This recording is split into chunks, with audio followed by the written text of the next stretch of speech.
네, 마지막 발표하게 된 근로데이터의 허선우입니다. 저희가 발표할 주제는 불법 주정차 단속 정보를 활용한 공영 주차장 최적 입지 선정입니다. 저희 목차는 다음과 같고요. 연구 개요, 방법론 및 과정, 결론 및 한계점 순서로 제 말씀을 드리도록 하겠습니다. 먼저 주제 선정 배경부터 말씀을 드리겠습니다. 국민권익위원회에 따르면 서울시의 주된 민원 키워드는 불법 주정차로 나타나고 있습니다. 이에 따른 서울시의 사회적 비용은 연간 약 5조 원이라는 그런 연구 보고도 존재합니다. 또 서울시 불법 주정차 단속 건수는 매년 200만 건 이상 발생하고 있는데요. 특히 작년 서울시 불법 주정차 민원은 약 120만 건으로 서울시 민원의 절반 이상이 불법 주정차 민원인 걸 확인할 수가 있습니다. 이러한 주차 공간의 부족으로 인한 불법 주정차 문제는 서울 시민의 민원과 수조 원의 사회적 비용을 야기해 왔습니다. 빅데이터와 AI 알고리즘이 고도화됨에 따라 이를 활용한 공영 주차장 최적 입지 선정 방법론이 필요한 상황이라고 할 수가 있겠습니다. 그래서 저희는 연구를 진행을 하기 위해서 유사 연구 사례를 한번 살펴봤습니다. 관련된 선행 연구를 살펴본 결과 불법 주정차와 관련된 연구는 대부분 영향 요인을 분석하는 데 그치고 있는 상황이었고요. 공영 주차장의 최적 입지에 관한 연구에서도 주차장 규모에 따른 효과 분석은 제시되지 않고 있는 상황이라는 걸 확인할 수가 있었습니다. 따라서 이전 연구의 개선점을 보완해 가지고 연간 불법 주정차 예측 AI 모델을 만들어서 성능 검증을 실시한 뒤에 모델 민감도 분석을 통해 공영 주차장 입지를 선정하고자 하였습니다. 그래서 아래 보이는 이 표는 저희 방법론 도표이고요. 방법론에 대해서 하나씩 단계별로 말씀을 드리도록 하겠습니다. 먼저 첫 번째 단계는 데이터 식별 및 수집 단계입니다. 저희는 여기서 선행 연구를 참고해 가지고 연구에 필요한 데이터들을 식별하였습니다. 저희가 식별한 데이터들은 유동인구, 주요 위치 시설 정보, 그리고 주차장 정보 같은 것들이었고요. 이것들을 활용해서 공간 및 입지 시설, 인구, 주차장, 그리고 지역별 매출액, 불법 주정차와 같은 정보들을 수집할 수가 있었습니다. 그래서 그렇게 수집한 데이터들을 바탕으로 EDA를 실시해 본 결과 노상 주차장 같은 경우에는 서울시 전역에 고르게 분포한 걸 확인할 수가 있었고요. 노회 주차장 같은 경우에는 그 수가 굉장히 적은 걸 확인할 수가 있었습니다. 또 불법 주정차 같은 경우에는 세종대로에서부터 강남역, 그리고 광화문에서부터 신설동, 이런 서울시의 주요 이동 경로에서 불법 주정차가 발생하고 있는 걸 확인할 수가 있었습니다.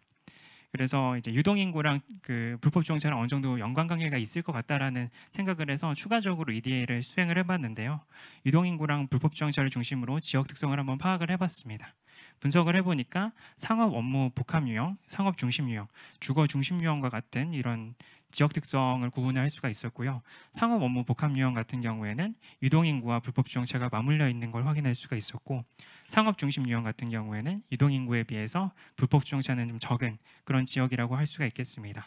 주거 중심 유형 같은 경우에는 유동인구는 많지 않은데 불법 주정차는 많은 그런 지역이라고 말씀드릴 수가 있겠습니다.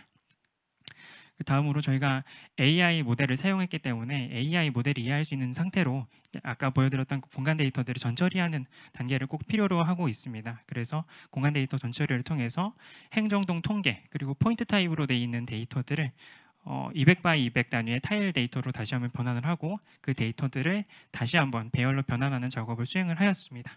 그렇게 해서 서울시 전역에 대해서 배열 데이터로 데이터들을 변환을 할 수가 있었고요. 그럼에도 불구하고 이 데이터들을 모두 사용할 수는 없기 때문에 목표 지점을 중심으로 최대 도봉하는 거리 1km만큼의 데이터들을 추출해서 모델링에 사용을 하였습니다. 하지만 이걸 이렇게 분할을 했음에도 불구하고 단위 면적 한 곳의 불법 주정차를 예측하기 위해서 추출된 배열은 총 7만 개의 요소를 갖게 된다는 그런 단점이 있습니다. 이에 따라서 모델링에 필요한 리소스를 최소화하기 위해서 PCA를 실시하였고요. PCA 실시한 결과 약 7천 개의 요소로 변환을 할 수가 있었습니다. 다음으로는 저희가 모델링에 사용한 모델에 대해서 말씀을 드리겠습니다. 저희는 CNN 모델을 사용을 하였고요. 이 모델은 인간의 시신경을 모방한 인공신경망 알고리즘이라고 알려져 있습니다. 다차원 배열을 가진 이미지 처리에 주로 사용이 되고 있고요. 공간 데이터도 다차원 배열 구조를 가지고 있기 때문에 공간 데이터의 특성을 살리기에 적합하다고 판단을 해서 본 CNN 모델을 사용을 하기로 하였습니다. 그래서 좌하단과 같이 이런 구조로 CNN 모델을 만들었고요. 이 모델을 가지고 모델 학습을 진행한 결과 R 스퀘어 값이 0.971로 나타나서 이 학습 모델이 서울시의 연간 불법 주정차를 97.1% 재현해낼 수 있는 걸 확인할 수가 있었습니다. 이를 통해서 이 모델이 서울시 불법 주정차 예측에 효과적으로 사용될 수 있다고 판단하였습니다. 다음으로는 모델 민감도 분석을 실시하였습니다. 공영 주차장의 확대로 추가 확보될 수 있는 주차 대수를 상황 변수로 설정하였고요. 이 상황 변수는 주차 대수 50대부터 150대로 설정을 해서 이 상황 변수들을 조정해 가면서 CNN 모델을 통해 불법 주정차 감소 효과를 확인을 하였습니다. 그렇게 해서 확인해 본 결과 동대문구, 서초구, 종로구 순으로 그 우선순위를 확인할 수가 있었고요. 주차 대수 50대 확보 시에는 용산구, 그리고 80대에서 150대 확보 시에는 노원구가 우선순위 4위로 나타나는 것을 확인을 할 수가 있었습니다. 이 표를 좀 요약을 하게 되자면은 여기에 있는 우하단에 있는 표로 요약을 할 수가 있을 것 같고요. 여기 나와 있는 이 위치들 하나하나 입지 분석을 통해서 어떤 공공자원이 있는지, 공공자원을 통해서 어떤 제안을 할 수 있는지 제안을 드려보도록 하겠습니다. 먼저 저희가 살펴볼 것은 동대문구 답심리 이동인데요. 이곳 같은 경우에는 답심리공원이랑 간대매공원이 존재합니다. 따라서 이곳 지하에 공영주차장 설치를 검토해 볼 필요가 있다는 걸 제안해 드립니다. 두 번째 지역은 서초구 방배 3동입니다. 이곳 같은 경우에는 80대 이상 주차 대수 확보 시에 불법 주정차 감소 효과가 높은 곳이고요. 인근에 방현초등학교, 이수초등학교가 존재하고 있기 때문에 이 초등학교 운동장 지하에 공영 주차장 설치를 검토해 볼 걸 제안해 드립니다. 다음 세 번째는 서초구 방배 1동입니다. 이곳 같은 경우에는 50대 확보 시에 불법 주정차 감소 효과가 높은 곳으로 나타났고요. 인근에 방일초등학교 그리고 서리풀공원이 존재하기 때문에 이곳 지하에 주차장 설치를 검토해 볼 필요가 있겠습니다. 다음으로는 종로구 청운효자동입니다. 이곳 같은 경우에는 100대 이상 확보 시에 불법 주정차 감소 효과가 높은 곳으로 나타났는데요. 인근에 공영 주차장이 있지만 주차 시설의 추가 확보가 더 필요한 상황이라고 할 수가 있겠습니다. 그 다음은 창신 이동입니다.